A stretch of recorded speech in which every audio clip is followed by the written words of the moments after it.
Well, it's better than the last podcast I watched with you and Trevor. They ran out of battery, didn't they? And you had like a test card transmission come up in the last bit for poor Trevor. Probably, and I was only halfway through. But we could still hear you, though. And I was the history of taxi trade, and I think I got to 1929, and we got cut out. Did you realise that went out on the 21st of December last year? So it's coming up about a year ago. Isn't it? Thank you for supporting our channel. Thank you for supporting Wizan. Please like, subscribe, comment, and hit the notification bell for any future videos.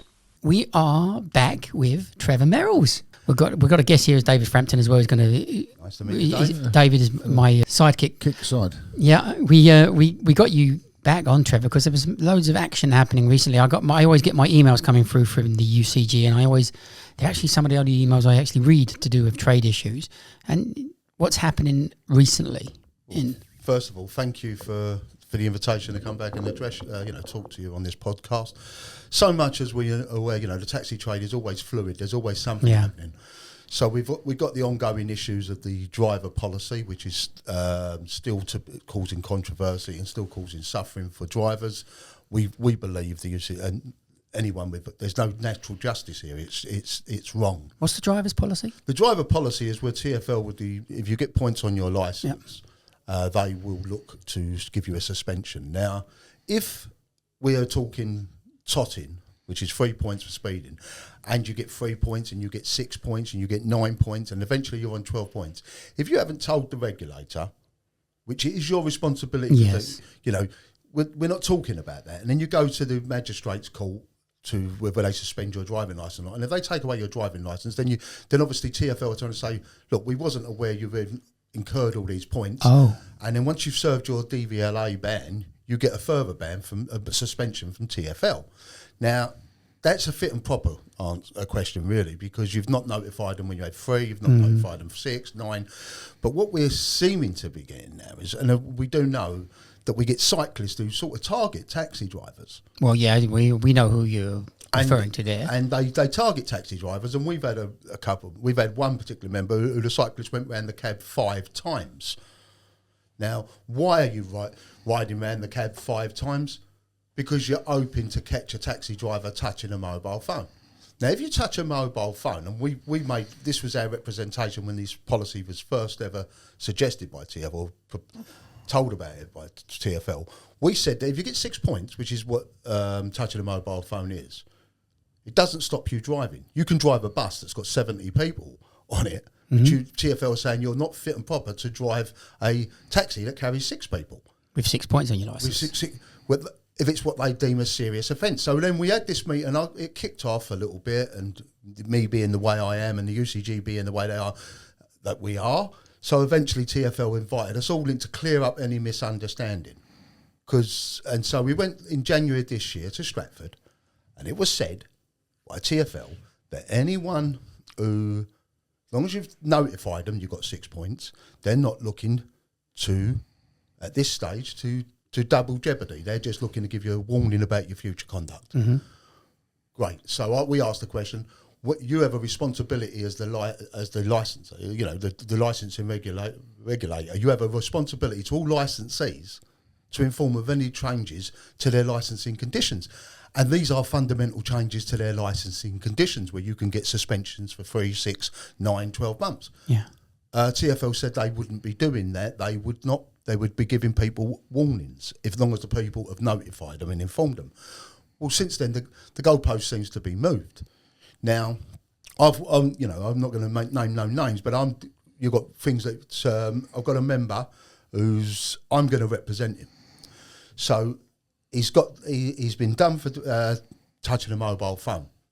In fact, his case is a little bit different. He wasn't actually.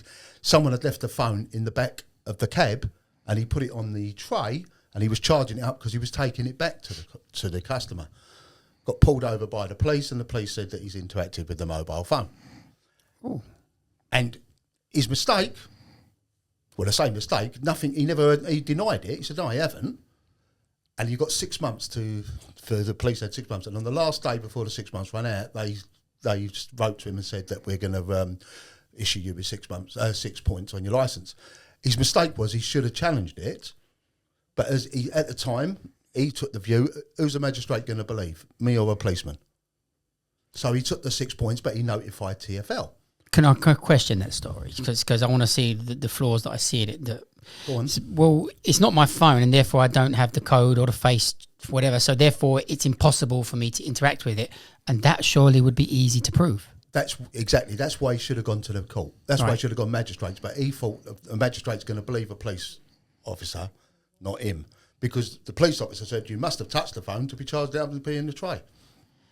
I touched it, stuck it on charge. Yeah, but the law, you're not supposed to, you know. So, but when did I touch it and put it on charge? When I was stationary. Oh, you're pushing an open door. So we got a situation. So his mistake was not challenging it at the magistrate. Right. We would have took this case up at the magistrate. Of that, but he said, and he maintains, well, I thought the magistrate was more likely to believe a police officer than me. So, but it's only 6 points. I've got a clean licence. Oh, right. So I know it's only 6. You know, I'm not talking it down, but he took a view that he's got 6, but he's never had no points on his licence at all. But he thought he'd do it. So he'd done everything he's supposed to do. He's informed TFL. Now we've had 9 other cases of people who've informed TFL they got 6 points and they've been given a warning. He's been treated somewhat differently. He gets. We've had a look at your record and it's exemplary, and because it's exemplary, apart from this incident, we're going to just suspend you for 3 months. Bizarre. Yeah. You got a lot to say on this, Dave. I know. I know what I was going to say. Is that the same 3 points as well for a knowledge student? Has a knowledge student got to inform people? Yeah, inform the TFL. Yeah, I would just safety, even though you're not licensed, because when you get your license, you're going to have a DVLA check. Yeah. So you should always, but that's a regulatory requirement. So we feel that there's no consistency here, because if people are getting warnings who might well have had a 6 point for touching a mobile phone, but they've also got 3 points for speeding, but you've got a warning. But a guy his only mistake really was not challenging it at the magistrate's court. We discussed this, Dave, didn't we, about the touching, and we and you had a little argument about it. Well, I think if it's in a cradle and you just tap to answer, or an app, say you touch an app, like one tap, that's fine, because otherwise you can't put your heated rear windscreen on. You can't. All switches are fixed to the dash. Once your phone's fixed to the dash, what you can't do is prolonged use in a cradle. That becomes driving without due care and attention. So if you're writing an email, for instance, that's ridiculous. You shouldn't be doing that sort of thing. But if you was to tap and answer it, one finger like that. Well, what's the view then, Trev? Once again, it's the the highway code says it's got to be in a cradle. So if you're handling it, it's not in a cradle, then you're getting 6 points, no matter for what. But you've also got situations, you can believe it or don't, but some people, the cradle collapses, falls down, you pick it up. No, don't pick it up. No, don't pick it up. Leave but it people do, and the cyclist has got you. The cyclist has got you. The only way, because they're driving around looking for it. The issue for me, or for us, we would say, is that if TFL got to have a consistency. So if you're touching the mobile in a cradle, it's not illegal. The highway code says it's not illegal. But the police officers say, the police have trying to say, but we can, depending, because whether we deem that you're not taking due care and attention. Yes. Why? That's a different charge, though, isn't it? Yeah. Yeah, but it's a 3 point, and this is where it gets wrong. So to touching a mobile phone, I go like that, it's falling out of a cradle, and I just pick it up like that, I'll get 6 points. But for doing what Dave's talking about, going like that and accepting that job from 3 now, and the policeman sees me, he might turn and say, you know what, he weren't paying due care and attention to what's happening now, but he only gets 3 points. And because it's 3 points, TFL turn and say, you carry on working. But what about other 6 point? This is the questions that TFL have failed to answer. What about other driving offences that warrant a 6 point penalty? Why are you not focusing on them? Why are you just highlighting? And it's a bit rich when you've absolutely licensed an old business model based on interacting with a mobile phone. Oh, yes. See, very rich. So we take it, we feel it's a bit, we just want consistency. Now, if TFL's policy, and I'm not saying it is, but if their policy is, you take any points on your licence, we're going to give you a suspension, then tell the trade. Tell them. Because you have a duty, because they're quick enough to tell us every other thing. They've got a duty of care as our regulator, any changes to our licensing condition.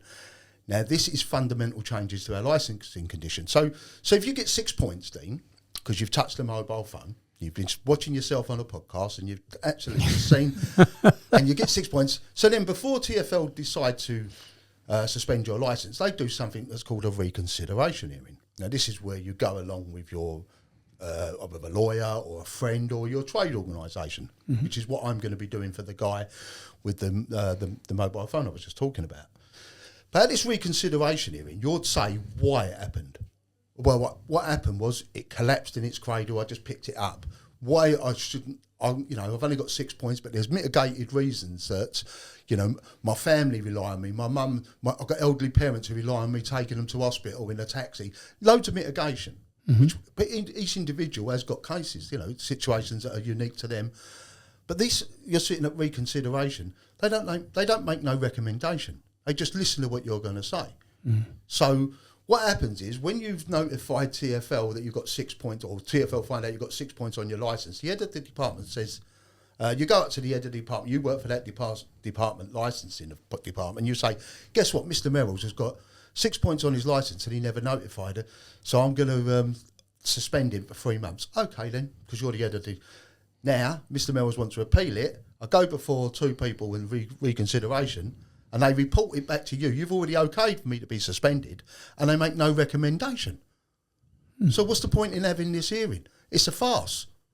It's a farce. And we're TfL are pitching it. So if you take my member I touched on, because he's got such a clean record, he's going to get they're offering a 3-month suspension. By the time he gets a magistrate's appointment, the 3 months have been spent. He would be back at work. So we should have some retribution to take TfL for the loss of earnings for that period of time. You can't, because it's because they're a regulator and they're following DFT standards, their interpretation of it. So we need to have a frank and honest look. TfL, as the regulator, its remit is to protect the public. No one disputes that. And no one is if drivers do, as I said before, get 3 points, 6 points, 9 points, and you don't tell the regulator, it's no different from when we was under the carriage office. You always had to tell them. Yeah. Right? So that's a different argument. But TfL must let the trade be aware, and they must be consistent. And there must be mitigation, because otherwise you've got no common justice. There's mitigation in everything. I was going to say that. What about if it does, you say collapse cradle? Isn't it a safety risk if it goes behind the brake pedal or the accelerator pedal? Surely you've got to get it out of the way, haven't you? Yeah, but that's so you don't. You just leave it there, and if it jams the accelerator down, that's fine. So you said to TfL... Well, you can't brake. No. When a shoe gets stuck under your brake pedal, you can't brake. So what I'd done, TfL, is I picked it up because there was a load of school kids crossing the zebra crossing, and I knew I couldn't brake my taxi, and I didn't want to injure 5 or 6... I only managed to hit 7 of the kids. I've only managed... But I left the phone under the... I took a lot of them out. Yeah. But TfL are not even taking that into consideration. So if they're not taking it into consideration, it's a farce. It's a box-ticking exercise. Now, the taxi trade, for all its faults, it's got to stand up here. It's of common justice. It's no coincidence, is it, that when you do challenge TfL on certain things like this, that they want to talk. Because when we were screaming off in November, December, TfL then had an emergency meeting with us in January. Yeah. Of where I asked the question 3 times, and I was backed up by the representative from Unite, the union, who said, so what you're saying? And they said yes, as long as you inform us. Now the goalposts have moved. And that is another reason. But I would say that I'm not here to do a party political broadcast on behalf of the UCG. But that's why I would say to taxi drivers who are not in any organisation, be in an organisation. You need to be something, because the reality is that none of all of us have let the trade down, because we've not achieved nothing. And the reason we've not achieved nothing is because there's no unity within. No, there's always been a problem. And obviously as well, you can't complain about the state of the trade if you're not actually actively involved in some minor way of just being a member of a union. So if you're not in a trade org, and this is not, as I say, this is not a promotion for the UCG, I'm talking about you could be in any of them, because there's 5 or 6 representative bodies. But if you do find yourself in a situation where you need to go to a magistrate's court, then you are looking in the region, if you're going to get, like we always provide a barrister, but you're looking in the region of £3,000. Now, if you lose at the magistrate's court, say for totting 12 points, you've got severe hardship, you say I've got severe hardship case, I have to take my mum to hospital, and the magistrate says, no, I think you've sped from 4 occasions, you can have a 6-month ban. TfL would then further along, they're going to give me a suspension if I haven't told them. Yeah. And if I want to appeal TfL's suspension, that's another £3,000 at the magistrate's court. So you could end up looking at £6,000. So what you're suggesting, that the bans would run parallel? I think it should be, I think that's... It makes some sense, doesn't it? Why can't they... Well, it's just spiteful not to, isn't it? Well, if your Being law of the above the land law. says you've lost your license for 6 months, can't how, have a taxi how licence. can they have another law of their own land? They're above the law. That's what I think. And as I say, so these are issues. The driver policy is an issue.